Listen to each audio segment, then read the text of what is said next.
from our work, we kind of noticed the business cycle structure. We're both business cycle analysts. We've both been looking at them for a long time.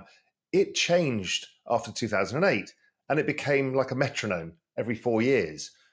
That's only happened once in the past, which was the 1950s and 60s, where it became very, very cyclical. But this is perfectly cyclical. And it got me thinking for a while, what the hell? So many of us didn't understand what happened to asset prices after 2008. We kind of knew quantitative easing was happening. We kind of knew stuff, but we didn't figure it out. And what I suddenly realized is that in 2008, we had a debt jubilee. And in fact, it was just forgiveness on interest. You don't pay interest payments. Remember, we did that over COVID. Exactly same mechanism, no interest payments. So no interest payments allowed every government who had basically, they'd all gone over 100% of GDP in debt. So all economic activity, all economic growth was used to paying of debts.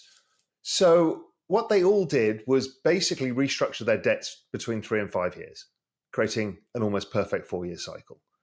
And then when you look at the debts today, we're in that 4th year now where the final part, the larger part of the debt is due. And what we found is they start injecting liquidity over a period of 3 years, reaching maximum liquidity. That liquidity injection never really gets taken back. Some gets taken back in the bear market years when they're withdrawing liquidity, raising interest rates, trying to slow the economic cycle because of inflation or whatever. But over time, liquidity keeps rising. It's rising at a rate of about 8% a year.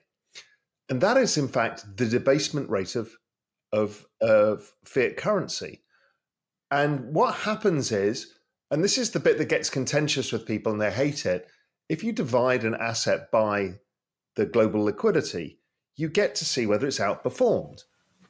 The debasement, people hate that chart. Oh, they hate it.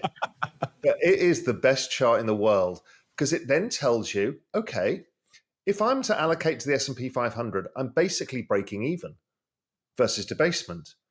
So the S&P 500 is not really adding much value. Well, when you look at the Euro stocks and other markets, which are priced in their local currencies, you put them in dollars, they look similar. All the markets look very similar once you adjust for debasement. So that was interesting to me. Gold, complete almost flat line, really, versus debasement, as it should be, right? That's gold's job. It's to be the stable currency. And once we looked at the world through this lens of the debasement of fiat currency, which again is still contentious, becoming less so nowadays, but it was really contentious when we started it, we realized there's actually only 2 assets that outperform this. One is tech stocks and the other is crypto. And so that completely changed how I allocated and how I understood tech stocks. I was a macro guy. I hated tech stocks. They're always too expensive. You're always a value guy. And I realized none of that made sense in this market.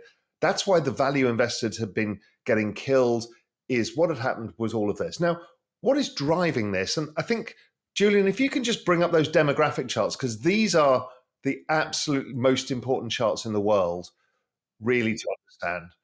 GDP growth is driven by this magic formula, which is debt growth plus population growth plus productivity growth. That's how you drive trend rate of GDP.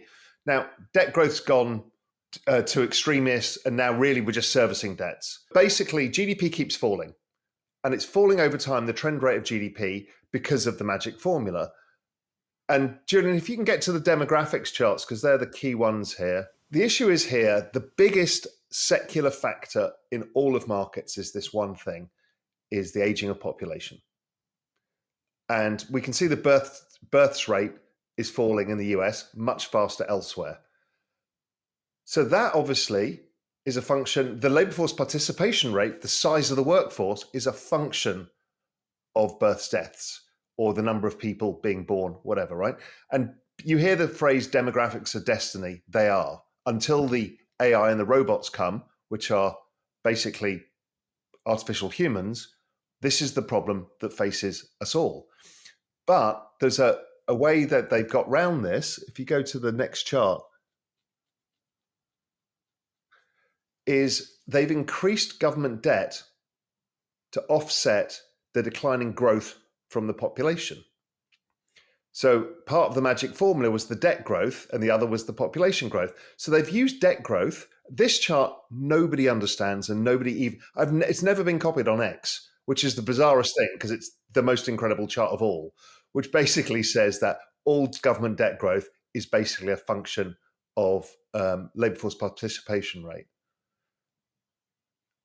Now, what's interesting is then, okay, so the debts keep going up. We know the forward look of where the labour force participation rate is going to go, and how it's being funded is liquidity.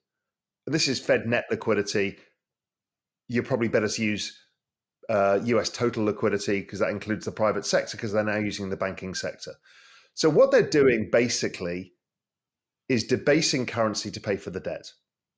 It's as old as the hills. It's as old as the story of economies. It's as old as the story of money. And it's happening at a very pernicious rate of 8%. So you kind of notice it, but don't notice it. But what's happening is asset prices keep going up optically because the currency is getting debased. Even if you look at real estate adjusted by the debasement by liquidity, it's basically a flat line. But wages are a variable input. And so what you find is that wages do not account for this. It's also the same factor that is driving PE ratios that drives everybody nuts. Why are PE ratios going up over time? Because the P goes up because of debasement. The E is a variable and doesn't. So it always goes up in line with debasement. And we've shown that over time too. So this is the really big picture of what we look at. It allowed us to understand there's only two assets to own. And then we got to a further realization, which is, okay, if 97% of all of NASDAQ's price action is driven by debasement. It's the strongest factor we've ever had in any macro regime in history. Okay, great. That makes macro super easy. For crypto, it's 90%. So we've basically got a factor that's so powerful that nothing else matters. Brilliant. So then let's take the NASDAQ. If we've got one economic force, we take the NASDAQ, we divide it by by Bitcoin, it's down 99.97%. So you kind of get one asset allocation only, which is crypto, which is bizarre. In a macro world, we now think you need concentrated portfolios as opposed to diverse portfolios. In fact, diversification just destroys returns now because you've got one clear macro factor. So that's really what we're doing. And then we spend a huge amount of time working on the business cycle and the various components of all of this, how it comes together and where we are in timing of that. And just to reinforce some of what Raoul was said, Felix, if you want to pull up this chart on the NASDAQ, I mean, this is including dividends. So this is total return in excess of, our GMI, total liquidity composite. And you can see that it annualizes around 13% in excess of the real rate of debasement. So that's the point, is that 8% is the hidden loss of value from central banks essentially debasing their currencies, which weakens the currency in all financial contexts. And then the visible rise of, let's say prices at the supermarket is, as we know, inflation, right? So you have to kind of bolt that on. That can be 2-3%. But the point is that in real terms, the NASDAQ's making money. In real terms, Bitcoin, if we look back to, 2010 or so, is annualizing around 150%. But if we compare it more recently with the NASDAQ, it's around 95%. So that upper white box you can see in the left-hand corner. But then, as Raoul said, if you look at the NASDAQ in total return terms versus Bitcoin, again, since January of 2012, when we're based to 100, it's down 99.94%. And so to the point that Raoul said, in real terms, nothing, if you look at the red box, these are the annualized numbers since 2011 or so.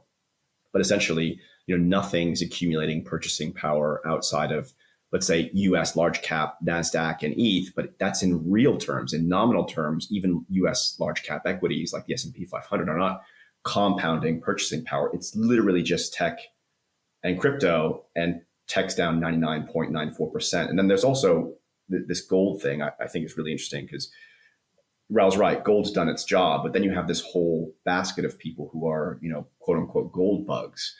And the really interesting thing about gold, and it's had a great year this year, but if you look at the annualized return going all the way back to whatever it is, 1950s, 1960s, is gold has made you richer, or sorry, it's made you money, but it hasn't made you richer. You see what I mean? So it's like a nominal illusion because you've actually made money, but if you adjust for the rate at which central banks are debasing their currency, you're actually losing purchasing power. So that's the point, is like cash, gold, everything outside of crypto and tech, you're actually losing purchasing power over time. And that's a dangerous game, especially since 2008. And once we discovered all of this stuff, the hard pivot I took to completely focus on it, we never look at them, but never have trade recommendations in emerging markets, FX, anything anymore. And I used to do all of it. I'm like, it's irrelevant if 97.5% of all of it is driven by one factor.